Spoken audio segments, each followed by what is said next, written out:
Where does the time go? I mean, a minute ago we were getting all excited about the Royal Rumble and Edge coming back. Then we had WrestleMania, which was essentially like a funeral. And now we're on the cusp of Survivor Series and it's going to be the end of the year. I mean, who the hell knows what's round the corner? Everything keeps changing. But one thing that always stays the same is this, the finger of power, the only thing you need to trust when it comes to judging and reviewing all of wrestling shows. Today it is SmackDown, it's in the books, so let's up those downs for the show that just came out of my mouth.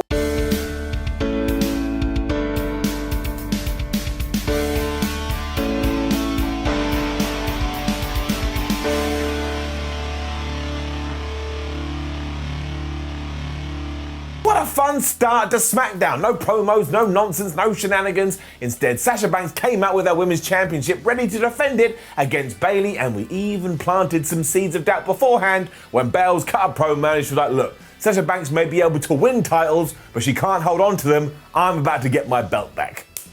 We also had this great video package that kept you up on everything and kind of made me go, this was a really, really good feud. And I do think now we're about to head in a different direction. And that's okay, that's cool. I do think we should re-pick this up at some point down the line. But if you want to put it to bed right here, I think it makes all the sense in the world. Never overdo, it makes wrestling fans sad. And moan on Twitter. There was also the idea here that because they knew each other so well, they kept reversing each other's moves. And of course, at one point, Bayley had to go and get some weapons. I mean, weapons have been everywhere in this program. So you got a kendo stick and the ref went, nope, you're not using that. And when he was doing that, she got a chair, but Sasha Banks managed to get it out of her hands and chucked it out the ring. But that led to Bayley hitting the Bayley to belly. And honestly, I tell you, I was like, oh my gosh, it's over. I bit. It was such a near fall. Given that Banks had kicked out of that, Bells got mad and tried to make Sasha Banks tap out to her own move, the Banks statement, and when that didn't work, they both ended up on the outside. Bayley ran at Sasha, missed, clonked right into the ring post that allowed Sasha to apply the Banks statement. She had proved Bayley wrong. She is still your SmackDown Women's Champion, and I thought it was a really, really entertaining fight. So you could say that Bayley had ding-donged herself. Because that's the thing that she says. And then coming right out of the files of, well, I didn't see that coming, as Sasha Banks was celebrating on the top of the aisle, she got attacked by Carmella, who has now officially come back to SmackDown. Super kicked her, hit her with the X Factor, I think it's called. So I guess she's now the #1 contender. And that did wind me up a little bit because WWE has to stop doing this. We need more narrative. Like every now and then, all the time I should say, the way you become the #1 contender is you go up to someone and you go, I'd like a shot of your belt, and they go, okay. Or you just attack them. We could have built Carmella up here and made her feel like a threat, but now she's just returned and she's in that spotlight. I'm not saying it's going to be bad, I just feel it's becoming a little bit of a crutch. Let's forget that though, because this was a wonderful match, an awesome time, and a really good end to the feud for now. Happy days. And then, man, it took 1 week for Jey Uso to get an attitude problem because he was getting coffee here for the family when he bumped into Kevin Owens, and Kevin Owens all joking like, you're getting the coffee now, bro. Surely that's Paul Heyman's job. And then Jey Uso just snapped like, huh? Think that's funny, pal? You insulted my family? And I was like, Jey, you gotta calm down. You're not Braun Strowman. Kevin just said he was joking around. There's no need to take it so seriously. And of course, this is a massive problem because these two guys are meant to be on the Survivor Series team. That's about to get much worse later. We also then got our triple confirmation that Undertaker is going to be at the Survivor Series pay-per-view and he's going to have his last appearance. And of course, that just leads to every single fan going, well, I bet it's not going to be his last appearance. Who cares? I think a man who has given 3 decades to professional wrestling can decide when he wants to give it up. And for those who wanted a bit more clarity with Jey Uso, he was being interviewed by Kayla Braxton. She wanted to know why Uso had done what he had done last week, and he made it nice and simple. He did what he had to do because, of course, he's thinking about his family. If he had gone against Roman Reigns, even his great-great-great-great-great-great-great-great-grandkids would just be, I don't know, homeless and on the street. It then did get a little bit my first story because Kayla went, oh yeah, also, you now have to do everything Roman says, and she didn't need to say that, especially because then Paul Heyman arrived and went, Jey, you can't conduct this interview. What are you doing? Roman didn't sign off on this. He is going to be so pissed off. Kayla then continued to stir the pot because she was all like, oh, well, it seems like Paul Heyman has a better spot in the family than you. And I was like, Kayla, would you shut the hell up? Are you trying to get this man killed? Anyway, Paul then told Jey that Roman wants to see him. This is a bit like a guy who has been wittingly kidnapped But I tell you, everyone playing their role so well. The world's worst father was then living up or down to his reputation, because we saw Rey Mysterio on the phone and he was terrified because he didn't know where his own daughter Aaliyah was. Then it got even worse because Dominic came in and he couldn't give two hoots that his sister was missing. He was like, Dad, you got a match, you got to get changed. I mean, what is going on in this family? Rey still didn't care, but he did tell Dom to go find his ring gear, and that's when Baron Corbin just beat the hell out of him. And for a little bit of me, I was like, you know what, Rey? You kind of deserved it. And then it was time to go to the woodshed for poor Jey Uso. This was great. Heyman and Uso were outside of Range's locker room, and it honestly looked like two kids that had got in trouble at school and were about to have their asses kicked. I mean, Paul was like, Jey, please, would you just listen to the man, and would you start asking him for permission when Principal Big Dog arrived? And he just laid down the law completely. He says Jey Uso doesn't do any interviews unless he says he can. Jey Uso doesn't talk to Kevin Owens unless he says he can. Jey Uso doesn't eat unless the tribal chief says he can. We didn't say that last one, but it was pretty much implied. Jey Uso, you don't do shib unless the tribal chief says yes. Uso then left to think about what he'd done, and then Roman turned to Paul Heyman and started yelling at him too, like, this is your job, man. You're meant to take care of this stuff. I don't have the time, so now I've got my eye on you. And Paul honestly looked like he was about to crap himself. He was so scared. He also told him to go and get Adam Pearce, and there was a big hint that he was doing this because he wanted to book Kevin Owens versus Jey Uso, and I really like this. Like, I get the whole Adam Pearce character doesn't make sense, but the fact that Roman is basically controlling everything and he's the Universal Champ, my word, it is working so well. It was then Rey Mysterio versus Baron Corbin to see who the next member of SmackDown's Team Survivor Series was going to be. And here's the thing, I really like Baron Corbin. I think he plays his role brilliantly. But this was Rey Mysterio's first match back in ages after injury, and if you wanted to put Rey Mysterio back in the world title picture at some point, you could, because everybody loves him, and then he just lost. Down. The commentators did a great job in reminding you everything that had been going on with the Mysterio family, and to be fair to Rey, not only did he come out here limping, because he had been beaten up backstage, but he was still basically in his street clothes. He hadn't had time to prepare. But whose fault was that? It's Rey Mysterio's. And it was okay at best, but my word, did it go crazy, because Seth Rollins came out at one point, and then Dominic was here, and then Seth Rollins and Dominic were fighting, and that pissed off Rey, and then Aaliyah and Buddy Murphy decided, well, this is the time that we should walk down the aisle, and it just got so inside Rey's head, he turned around, he got end of days, or whatever you want to call it, 1, 2, 3, Baron going to Survivor Series. Rey needs to sort his damn life out. The best part of all of this was once again Seth Rollins' reaction, who has just mastered how to look like an absolute asshole with one little bit of a grin.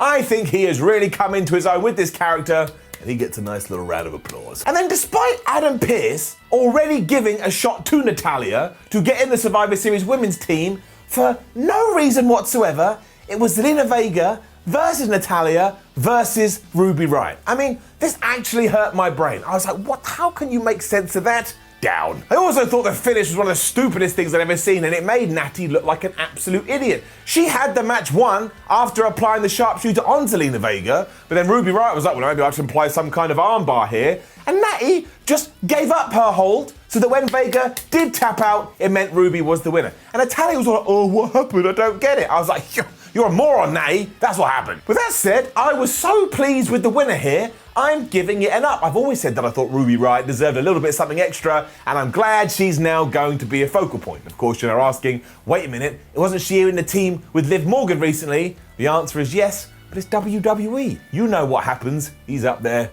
watching down, making sure we're all okay. It was him. Then had some nonsense with Big E and the Street Profits, and I'm gonna tell you, I really enjoyed myself. It began with Big E playing some kind of board game. I have no idea what he was doing, but it was making me laugh when the Street Profits arrived and they were trying to get some information about the New Day, but Big E was too smart for them, so he just fluttered them away. He's like, I'm not telling you anything about my boys, but they are going to kick your ass at Survivor Series, because of course we're doing Tag Team Champs versus Tag Team Champs. Billie Kay then arrived and she was like, look, I used to be on Raw, so I can give you all the details you need about Xavier Woods and Kofi Kingston, and the Street Profits just turned to her like, Billy, we were on Raw the same time you were. You can't give us anything. And I tell you, the way Billie Kay sold this, I mean this as the biggest compliment in the world, we need to turn her into the new Santina Marella. Always make sure she's in some kind of spot. Always give her some kind of ring time. She is so damn funny. I think this could go somewhere very entertaining. And it is sports entertainment. It was then Seth Rollins versus Otis to see who was going to be on the Survivor Series team. We were doing another one of those. I'm not going to lie, I was just a little bit worried because, like, man, Otis has been through the ringer recently. He needs something. He can't lose here.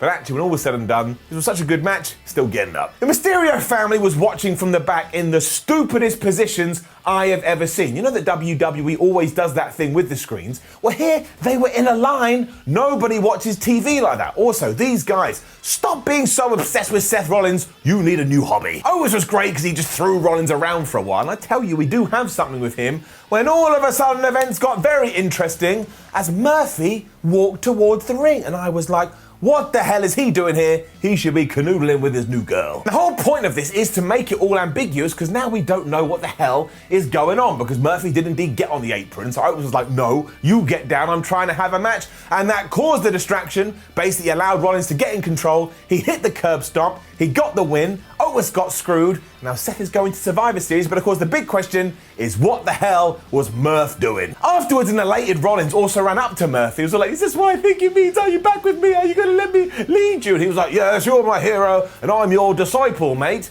And I was like, what is this clown doing? WWE, however, then did go back to planting some seeds. Because as soon as Seth had left, Aaliyah turned up and rightfully was like, well, that was the stupidest thing I've ever seen. I ain't ever kissing you again. And Murphy was like, look, calm down. You've got to trust me. But now I don't know. Do I trust him? Is he back with Seth Rollins? Is he trying to help out the Mysterio's family? Maybe Aaliyah, maybe she's absolutely involved in this too. I have no idea, but I enjoy the fact I get to guess and then eventually see where it's gonna go. We do have to acknowledge though that for the umpteenth time on this show, and we're not even done, we got a distraction finish. Like, it just becomes too much and it sullies when you should be doing it, aka the main event. So because of that, down. And then, what the flub? Last week, we had an interview, a sit-down interview with Lars Sullivan done by Corey Graves. And we just did it again here, but this time it was with Michael Cole. And some of the things he said, I can only believe it came together like this. All right, so it's time to decide what Lars Sullivan will say tonight, and we're just gonna use the Hat of Dreams. So, yep, he should talk about being bullied again, and he should be topless. He absolutely should just be sat there in his pants, and he should say that he was bullied, yes, we've done that one, and that he turned into the bully, that sounds good, and that he got kids to eat dirt, bugs, and glass. How should we finish it? We should finish it that for no reason, he just screams right into the camera. I love the Hat of Dreams. And I'm not joking. I'm not joking. That is what he did. He mentioned that being bullied. He mentioned that he turned into the bully. He then said he made kids eat dirt, glass, and bugs, but he put glass second, like bugs is worse than making somebody eat glass, and then he looked into the camera and just went, "Rah!" I laughed for approximately 5.2 minutes. This is one of the dumbest things I have seen in ages. If it was meant to make me intimidated by Lars Sullivan, I wasn't. I was in tears on my couch. Why did he scream? What was he trying to achieve? Also, there are other characters we haven't seen in a while. They could have been put in this spot, e.g. Aleister Black. This is getting it down. Jey Uso and Kevin Owens were then main eventing the show, and they had such a good time. Up. We had an interview with Kevin Owens beforehand who was very concerned about Jey Uso, as you would be, and he also mentioned that last week they had absolutely ruined Daniel Bryan. So now, given the conversation that Daniel Bryan and Kevin Owens had 7 days ago, surely we're building to the family, the bloodline, taking on Bryan and KO. My word, sign me up for that. I want it more than pizza. This really was good too, and you even saw Roman in the back halfway through just absolutely enraged because Jey Uso wasn't doing a good job, so he sent Paul Heyman to the ring. And that unfortunately caused distraction number one, and just to, break down this thing as quick as we can, eventually Roman Reigns' music hit, that distracted Kevin Owens, and he lost after a big splash. See what I'm talking about? And we kind of protected Kevin because as soon as we heard da-da, da-da, da-da, Jey Uso just does wham him right in the balls. So it's not like it was a clean finish, but there was too many distractions on this SmackDown. And if you had saved it for this main event where it made all the sense in the world, it would have hit far harder. So unfortunately, we got to give that a down. I mean, WWE just has to start booking matches and giving us clean finishes, because otherwise it's the law of diminishing returns. But I want to make it very clear, Roman Reigns is absolutely tremendous, Jey Uso is tremendous, Kevin Owens is tremendous, Paul Heyman is tremendous, and if we do insert Daniel Bryan into this, he will be tremendous. So I am very, very excited about the future of SmackDown, and overall, it was still a rollicking good times. Like, the downs were just little annoying things, other than the Lars Sullivan interview, which is so bad you absolutely need to go and check it out. I promise you, you will laugh. So overall, it's getting an up. Mostly because I don't want Roman Reigns to barge in and go, call me your tribal chief. I don't want to die. Now, don't forget to leave a comment below and let us know what you thought about last night's episode of SmackDown. Like the video, share the video, and subscribe. Head over to WhatCulture.com, read yourself some articles, follow WhatCulture on Twitter, WhatCulture WWE. Watch more videos here on WhatCulture Wrestling. My name is Simon from WhatCulture. Thank you for watching, and we have a treat for you this weekend because, of course, tomorrow we're going to up those downs for AEW Full Gear. Oodalally.